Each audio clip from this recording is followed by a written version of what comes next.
Gara-gara duit 5 juta rupiah Oki Agustina kesal kepada Gunawan Dwi Cahyo. Oki Agustina melampiaskan rasa kecewanya kepada eks-suaminya, Gunawan Dwi Cahyo. Pasalnya, Gunawan Dwi Cahyo tak menunaikan kewajibannya untuk memberikan nafkah putra Oki Agustina, Miro Materazzi senilai 5 juta rupiah per bulan.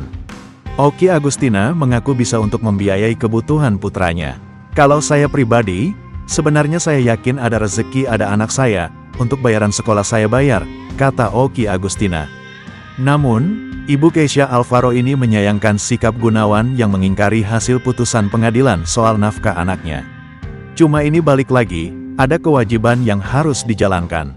Kalau tidak bisa menjalankan kewajiban sesuai dengan ketentuan hukum, berarti ada konsekuensi hukumnya, ujarnya. Ia dengan tegas tak mempermasalahkan jika mantan suaminya itu punya kekasih baru. Oki hanya ingin Gunawan memberi nafkah putra sematawayang mereka. Saya sempat tegur, maaf ada yang lihat kamu jalan sama perempuan, benar?